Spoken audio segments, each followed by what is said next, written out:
Ladies and gentlemen, put on your prettiest calico skirt, eat your supper on account, and destroy toxic baby bros with a wink. Because it's time to talk Tull to me.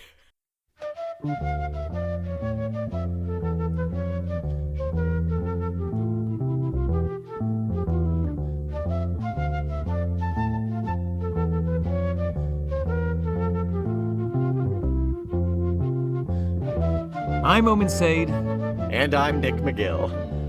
We are Feckless Moans. And this is Talk Tull to Me. A years-long flirtation, developing into serious romances, marriage, and finally death, with the entire discography of Jethro Tull. Album by album, song by song, a new heartbreak, new butterflies in the stomach, as we kiss, fondle, and palpate our way through the history of prog rock band Jethro Tull. Wash your hands, because it's about to get sticky. Fondle and palpate are just two really good words. Oh, they're pretty good actions too. Oh, Omen. Are you recovered? Are you all right? I'm good. I wasn't expecting either of those, but I appreciate both of them. Yeah, I appreciate them too. It's been a long time, but I appreciate them. We're gonna dive in to the second track of Aqualung today. However, we have an email. Another email? Another email. Wait, did we have our housekeeper bring it? Yeah, Mary, could you please bring that? I'm coming as fast as I can. Here's your papers. This is from Joe H. And his message... It's pronounced Josh. Sorry. Cut that. That was really stupid. That doesn't make any sense. Keeping it. Totally keeping it. You brought that upon yourself.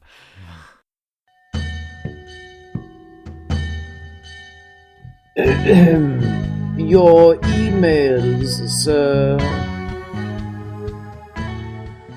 I stumbled into your podcast on Spotify. We get a lot of listeners on Spotify. Yeah. I like that. I appreciate that. Yeah. Searching for Tull on there.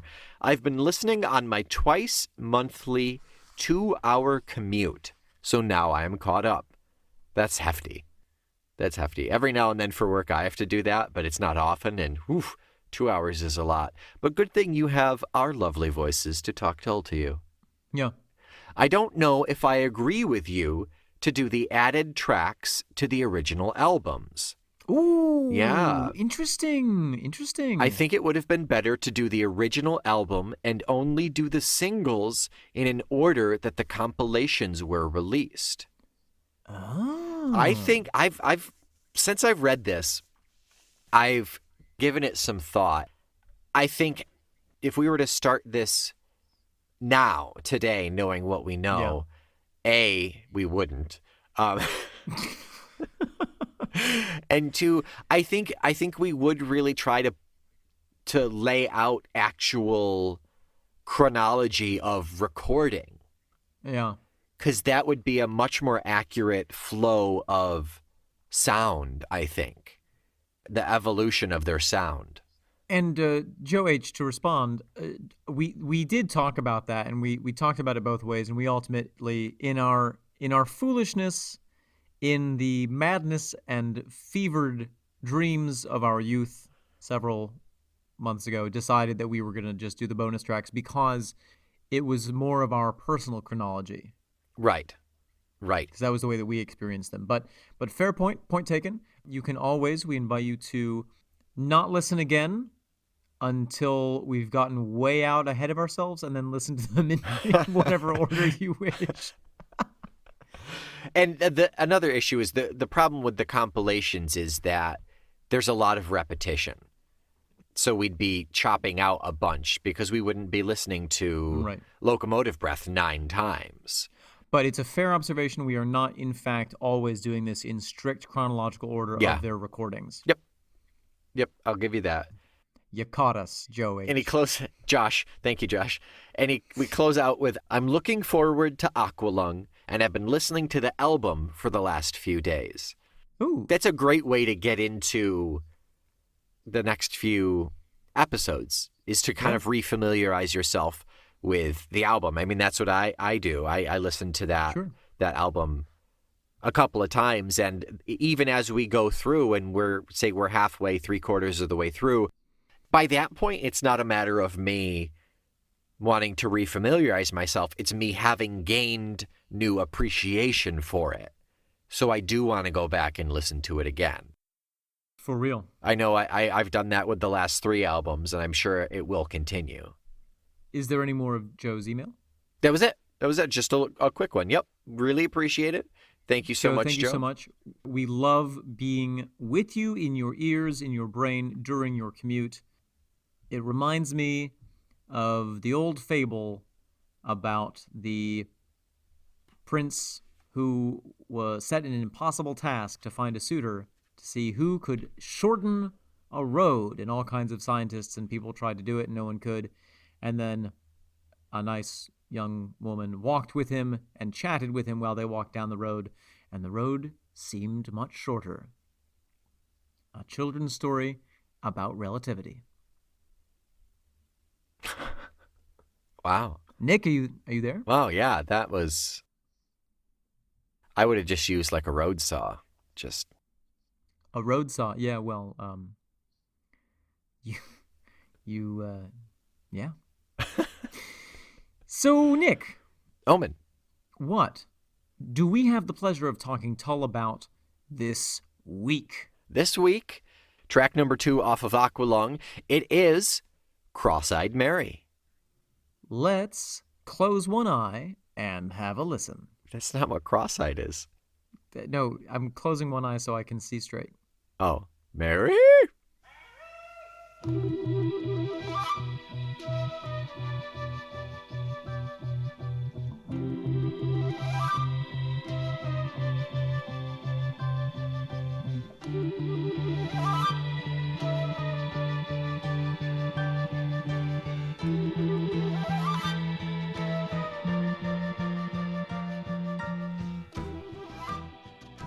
Nick McGill. Omen Sade. Wow. What a romp. Oh, so good. I love this song. This is one of those songs that when I first listened to it at the tender wee age of 15, before I was corrupted, I had no idea really what it was about. I had the sense that it was about a character, and that was it. It was just sort of like texture and mood and images. Yeah. But I don't think I have appreciated how truly radical this song is until like about 30 seconds ago. Yeah, no joke. Like until I had actually sat and read the lyrics along with it. I mean, I knew the rough the rough feel that they were going for, but until I read those lyrics, woo, I did not know the extent that they went to. And it's just so much. It's even better now knowing how gritty it is. Yeah, that's a great word for it. It's gritty and it's real and it's playful and it's bloody and dirty and life-affirming. It's like when you stub your toe and scream, "I feel so alive." Yeah, it's like that. It's like when you stub your 6th to last toe and you scream, "I've still got 5." 6th to last toe. What happened to the last 4? It's been a bad week for the toes. Clearly. Let's dive in musically to whet our palate for the lyrics. Yeah. What strikes you musically about this song? What sticks out to you? Just that initial flute. Oh, it's so good. It's so good. To go from Benefit, which is flute heavy, to the next album that starts with Aqualung, which is a super hard rock song with no flute at all, to then go into Cross-Eyed Mary, which starts with that. He makes us wait for it. He makes yeah. us beg for the flute. And it's so worth and then he it. gives it to us. Yeah. That whole opening sequence. Oh my gosh, the build is crazy. It's like a dream sequence. I could see interpretive dance being done to that. Okay. There is such a soft, like sloping build-up, and then it's just a punch in the face. I sort of feel like if the flute action on Benefit was like kind of a raging misty coastline of waves, this flute is like a fire hydrant pointed right at me. Oh, yeah.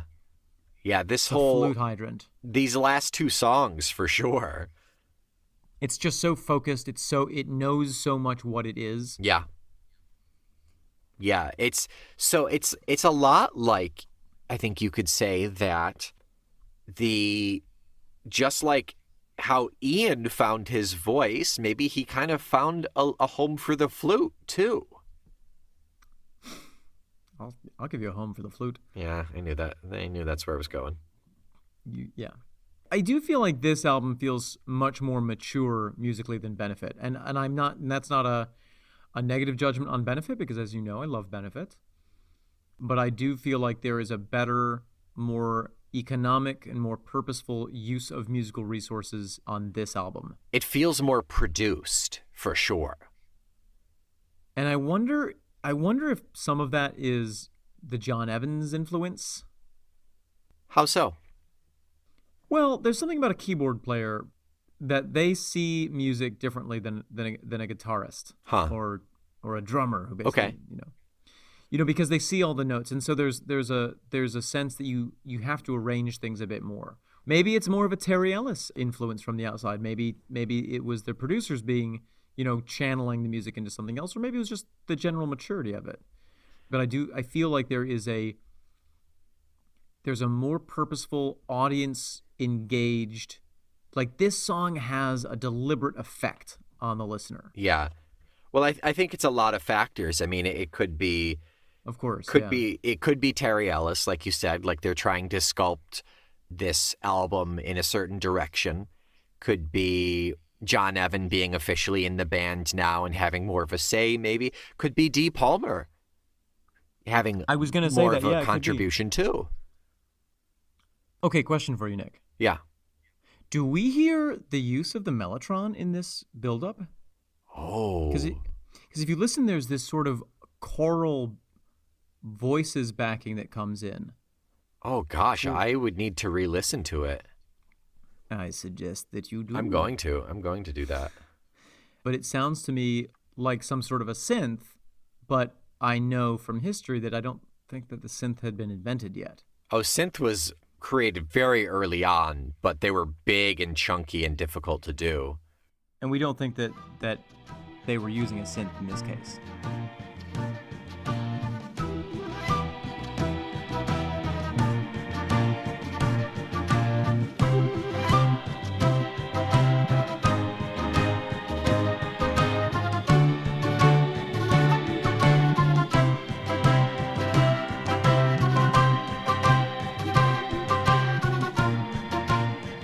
Oh, there it is. Yeah. Yep. Oh, God, it's light. So after having just listened to it again, I do think that it is, because it's only very specific sounds, specific sweeping sounds that could very, very easily have been recorded onto tape and then inserted into Mellotron or whatever magic has to happen for that. But it's not until the second part of the intro where it starts to pick up a little bit, and it's so hard to hear back there. It's very judiciously used. I almost missed it, but it just sort of becomes a feeling almost. It's very sweeping. It feels like wind blowing through the trees. On the other hand, then we have Jeffrey Hammond playing his bass on this intro, and he literally goes doom, doom, doom, doom, Yeah. doom, doom, doom, doom, doom, doom, doom, doom. Cracks me And up. then he goes back because he panicked. So Yeah. it was a little out of his comfort zone. Exactly. And then Martin's like really chewy guitar when they actually get into it. That bah, bah, bah. There's like he's got like gotta have How does it at go least one How does pedal. it go? Bah, bah, bah. Oh yeah. Oh, I love that part. Would be a poor man, a beggar man, a thief. If he had a rich I man. appreciate your attitude here. Well, it's funny because it has that big build up, and then finally it takes off, and it's so worth it, and it hits so hard musically, Yeah. and then funnily, the end of the song just sort of drops off. Yeah. Cross-eyed Mary, that's it. Yep. It's funny that it has that such incredible build up to arrive, and then to leave, it's just like the name of the song. Bye. Maybe much like the Aqualung being repetitive with how they kind of threw those stanzas in again. Yes. Mary's story isn't done. Like, this is all I have to tell you about Cross-Eyed Mary right now. Right. Yeah, interesting. I like that. I want to write fanfic of Cross-Eyed Mary and Gerald Bostock getting married. It's got to exist up there. I hope that you do. I hope that you do that. You know Gerald Bostock, right? I don't. It's the fictional school child who wrote Thick as a Brick. Oh, Yeah. Right. Yeah. Do we want to jump into the lyrics? Can we address one of the greatest flute solos of all time Oh, I guess so. Yeah. at let's do about that. 220 Yeah. or so? That solo, I can very comfortably and happily listen to that solo. Just that whole breakdown over and over. Let's do that now. Let's do it. We'll just put it on repeat.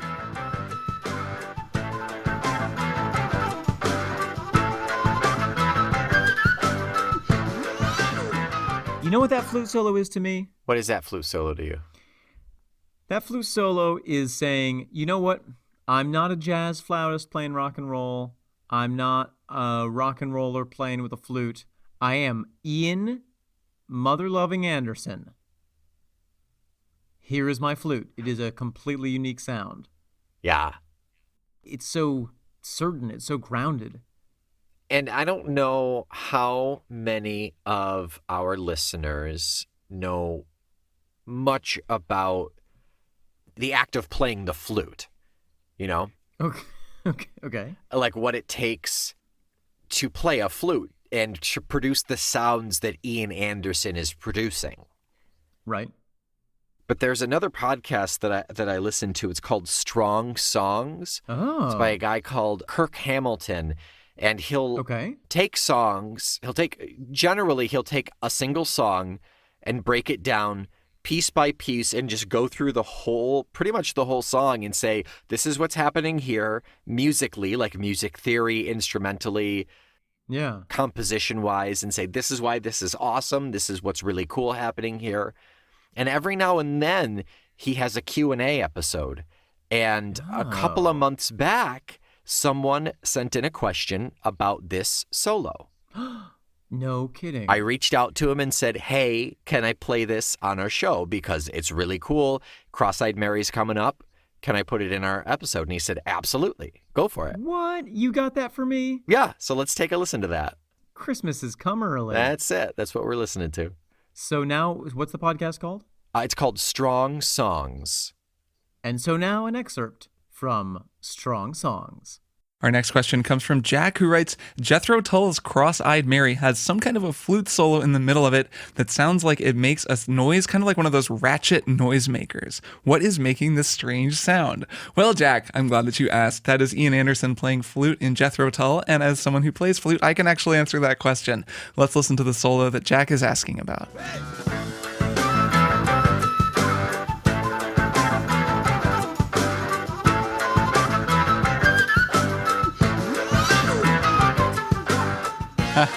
So that is an old trick, not necessarily invented by Ian Anderson, but definitely popularized by him.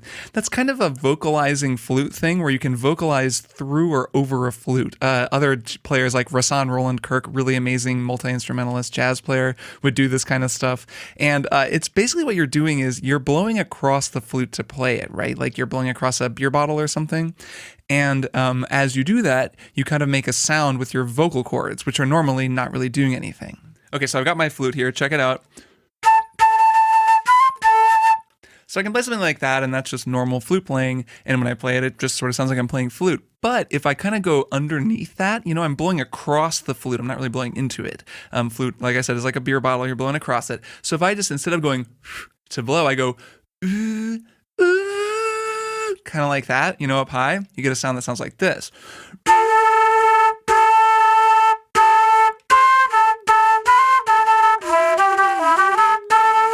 So it adds this kind of really crazy sounding, I'm kind of doing that while blowing across the flute. So it's not exactly a multiphonic, but it's kind of two different sounds. That's something that Ian Anderson does a lot, and it gives him that kind of really rocking sound. So you can hear his voice in there. This is just called vocalizing, and you can do this on saxophone. You can do this, a lot of woodwind players will do this. Anytime you hear a rock saxophone player, they'll kind of be sometimes kind of singing through their horn, and it gives them that extra kind of sound, like you'll go ooh, and it just adds an amount of sort of extra vibration to your sound. Actually, here's a great example just from the last episode. Masato Honda, the alto sax player who plays the solo on Tank from Cowboy Bebop, on his solo break, when he goes up to the high note, he does a vocalization through his horn. You can actually hear it. He's like ooh in the background of the note while the note is ringing out. Check it out.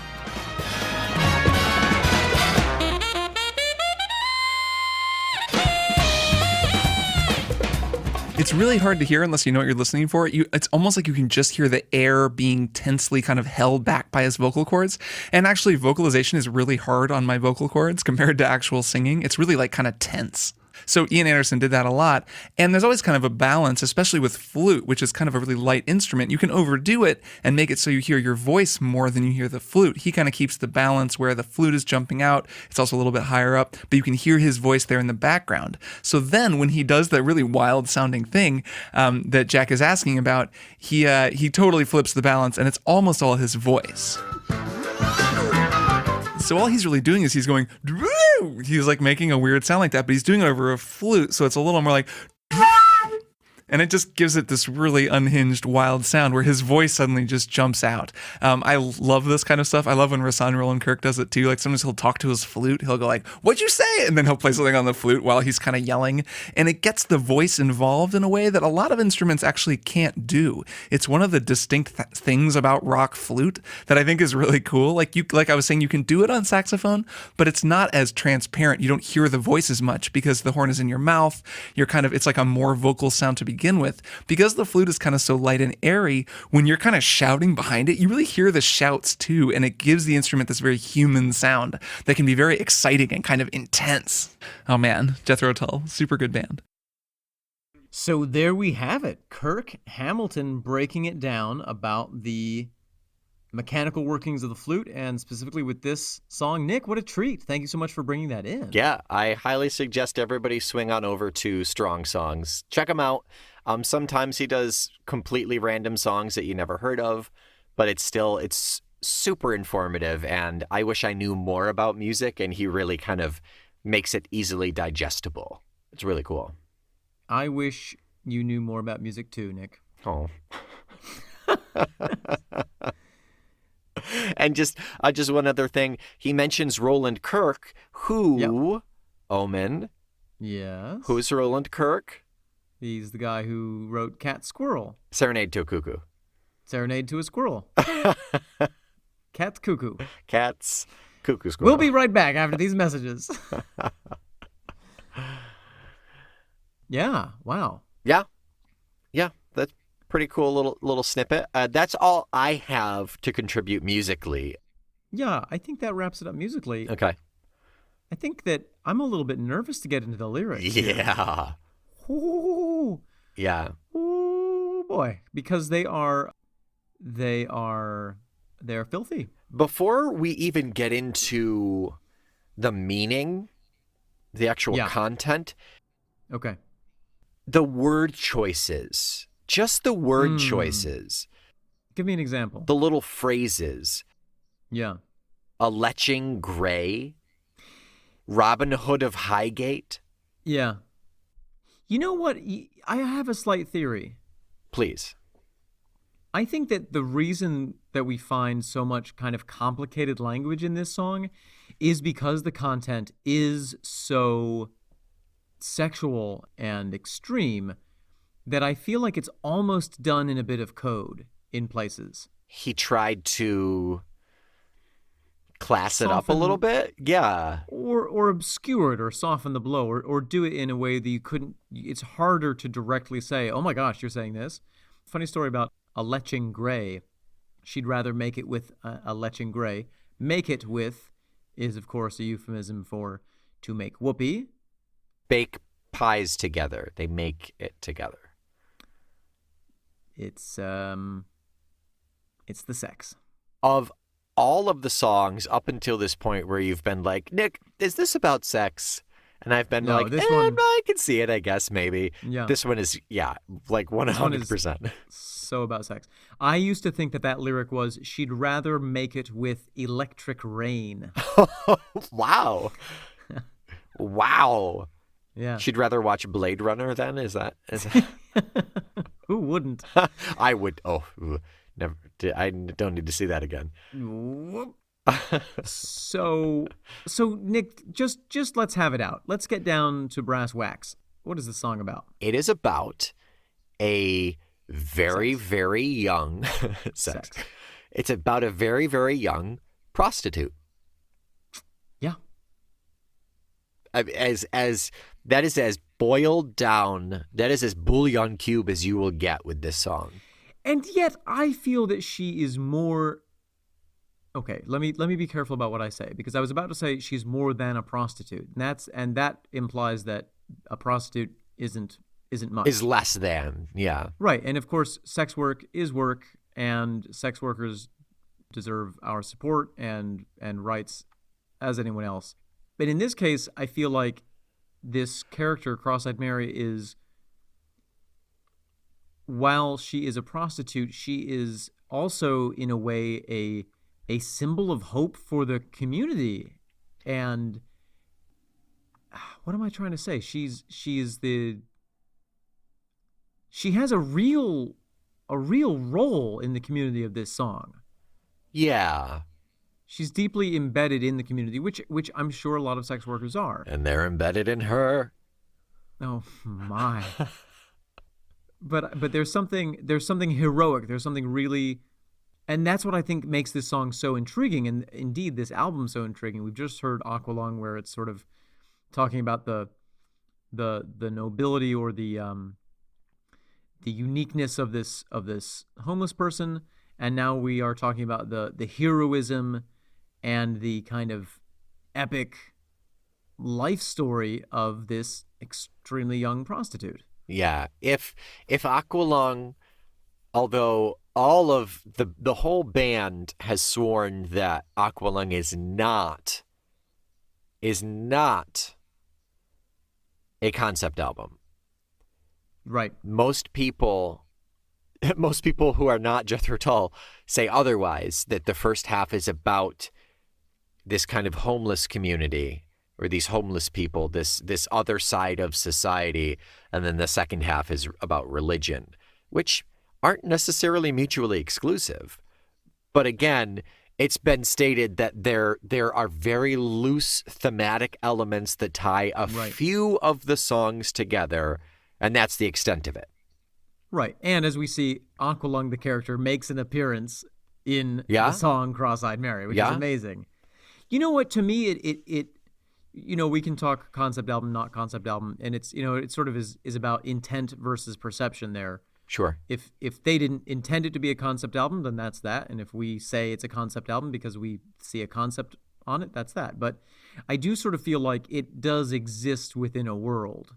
It reminds me a little bit of when you listen to is mine my cock. I'm unfamiliar. Who's the artist that I'm thinking of, Nick? He He sounds like this. Tom Waits. It's sort of like when you listen to a Tom Waits album, and some of Tom Waits' albums clearly are concept albums, and some of them are not. But Yeah. each of them conjures a specific world. They share a universe. Yeah, and this album very much exists within Yeah. universe, and it is a fun, crazy universe. And honestly, what it boils down to is it's the universe of Ian Anderson's head. Yeah.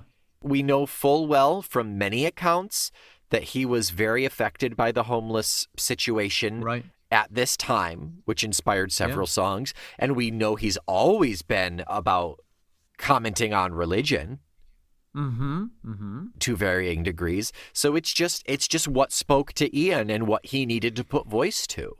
And he's always had this amazing ability, like a lot of great artists, to weave the real world into their work. And you know, who knows what he saw in Highgate. It's also really funny because Highgate, you know, we're talking about this sort of like desperate, squalid world, but she's the Robin Hood of Highgate. The area that he's talking about in the song in London is sort of a very well-to-do, quaint, posh neighborhood where, you know,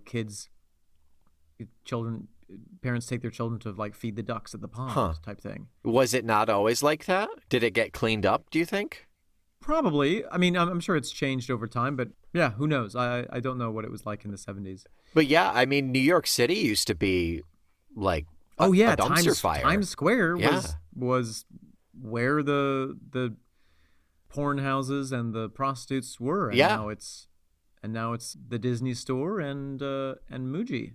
No, sorry, not Muji. Uniqlo. So, still prostitution then, huh? Ooh. There it is. There it is. So let's get specific with this. This is the first song that we've had where I want to like go line for line and talk about it. Just because of how much I really like the language in this. Who would be a poor man, a beggar man, a thief, if he had a rich man in his hand? Nick, interpretation. The he is the rhetorical he. It's obviously talking about cross-eyed Mary or a prostitution. Right. Or any of us. You wouldn't necessarily be poor or a beggar or a thief if you have physically, literally have a man in your hand. Or more broadly, have the opportunity to experience life otherwise.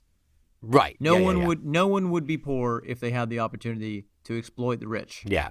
And that's the thesis. A rich man in your hand being just you have him in the palm of your hand. Well, a rich man in your hand is worth two in your bush. Yeah. Cross-eyed Mary goes jumping in again. She signs no contracts, but she always plays the game. Yep, she keeps going back. There's no actual business transaction, quote unquote, official business transaction, but she... Oh, I see. Interesting. Yeah. What's the game? It's sex. It's sex, yep. Nick, what's the next line? She dines in Hampstead Village on expense-accounted gruel, and the jackknife barber drops her off at school. Oh, Nick, I'm glad you asked me about this one. I was waiting. Expense accounted gruel. So that's like you go into a restaurant, you have whatever you want, and you say, "Put it on my tab." Yeah. So that's to me where it's like she's a known member of the community and she gets what she wants because people know who she is and people know who she is. Or the rich Johns pay the bill. Also that. Yeah. Could be. It's their expense account. Oh, could be. Yeah. Could be. Oh, I see. She walks into the fancy restaurant and she says, put it on. With her John. Or without. Put it on Mr. Barlow's. Oh. Yeah, I suppose so. Yeah. Who knows? Depends on the restaurant, I guess. Yeah. Now, the jackknife barber. A jackknife barber is a term for someone who performs illegal abortions. Yep. Drops her off at school. Yeah, that, oh my God, those two together. Oh. That is so hard. It's Oh. so it's so extreme. It is. It's so raw and real, and it is such a kick. It's a great contrapoint of images, juxtaposition of concepts and thoughts. Ay, ay, ay. Yeah. Hearing it for the first time, you think, oh, why would he be dropping her off at school? And then you have to think, why? Oh, is it her dad? Is that why? In a way. Yeah. Laughing in the playground gets no kicks from little boys. Would rather make it with a leching gray. Yep. Nick. Yeah. The innocent play of childhood is gone to her. If she's going to be wasting her time, she might as well be doing it making money. Right. But there's also an element here which I think speaks to the heroic side of this, which is that this is a person who is beyond her situation mentally and in terms of her aspirations. Oh yeah, she had to grow up a long time ago. But it's also a choice. She doesn't care about these little idiots on her playground. Oh, okay. She is involved with adult life by choice. Okay. It's interesting to her. She'd rather make it with a leching gray. Okay. I think that there's the financial component, but I think that there is a level of interest. I think it's clear that it's her choice. I mean, this is not the sad story about a sex trafficked girl who has been forced into this life. Okay. Cross-eyed Mary is a self-empowered woman. I posit.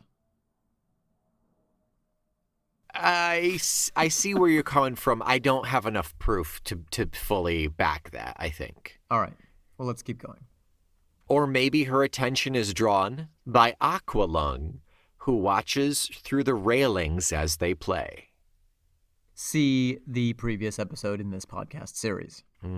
Cross-eyed Mary finds it hard to get along. She's a poor man's rich girl, and she'll do it for a song. Now, that confuses me a little bit. A poor man's rich girl. Does that mean that she's generous? To the other poor folk, she has a lot to give. Mm-hmm.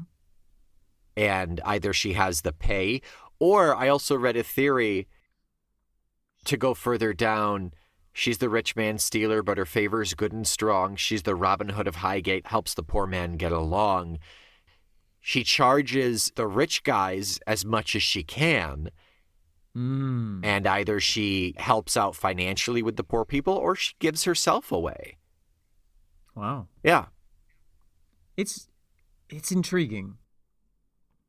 It's a very dirty, visceral, high color saturated, dark song that we're talking about here, Nick. Yeah. And I like it. Oh, it's really good. It's really good. It's got the combination of some really graphic and shocking poetry in terms of lyrics and some just killer music to go with it.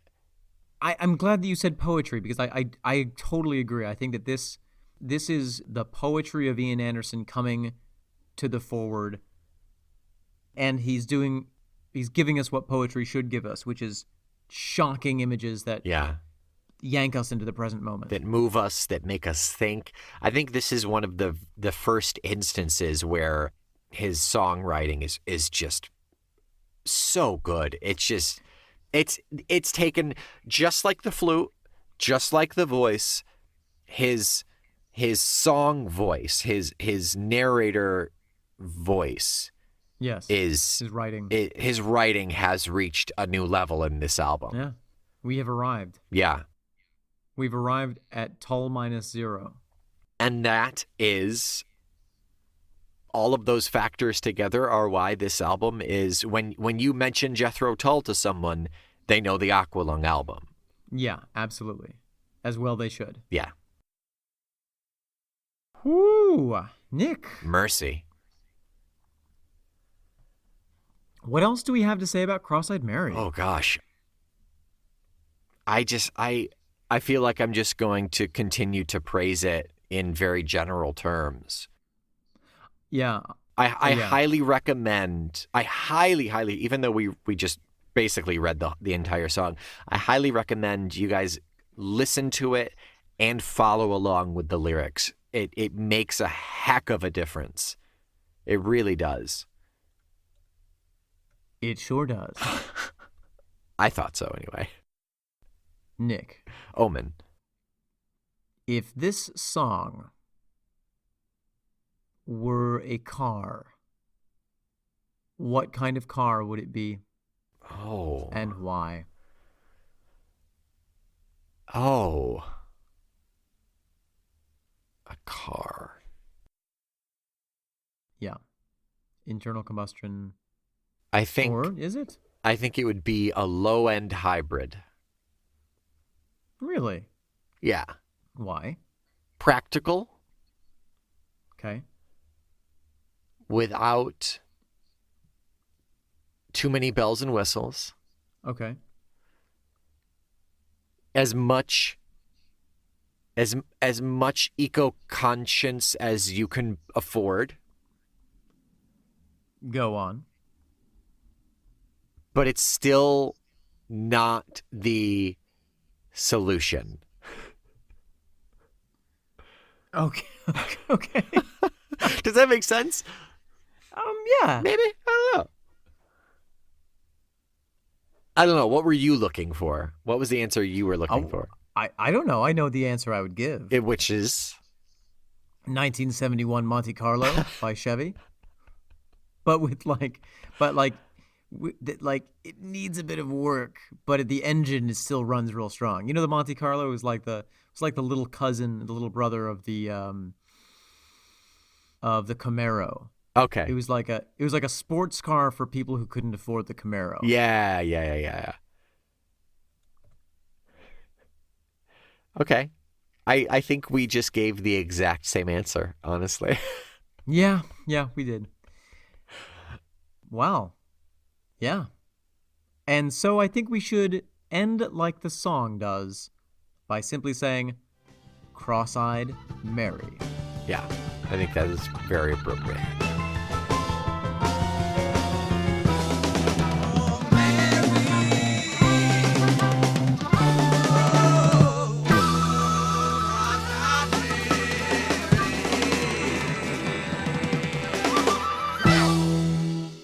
Nick, what are we listening to next week? Next week is a very nice little acoustic number. Ooh, Cheap Day Return. sassy. Yeah. Just a great, beautiful one. The first of the several in this album. Really nice little acoustic numbers. Cheap Day Return. We are looking forward to it. And Joe H., we are looking forward to accompanying your ride back home. Get home safe. Until next week, don't go cross-eyed going to iTunes if you're not ready. Just prepare yourself. And when you're ready, hop over there, leave us a review, drop us some stars, send us an email.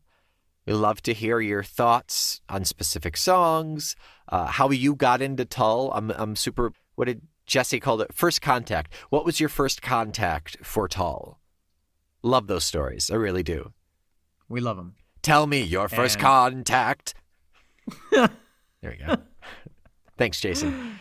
I will try to remember that. Rate us always. down on iTunes. 5 stars. Until then, I am Omen Say. And I am Nick McGill. We are Feckless Momes. And this is Talk Tull to Me.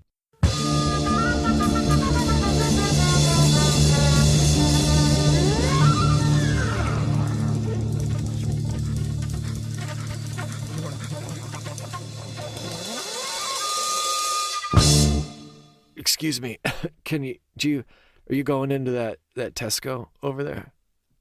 Yeah, I am. Could you pick something up for me? You know what? Yeah, sure. What do you need? What do you need, man? I could really use a podcast right about now. Are you serious? Come you can have on. anything from that store and you want a podcast? Come on, man. If I wanted an audiobook, I'd go in and take it. I just really need a podcast right now. All right. You're right. I hope that podcast keeps you warm tonight. Could you get me a talk told to me? Just because it's Christmas Eve, dude. Just because it's Christmas Eve.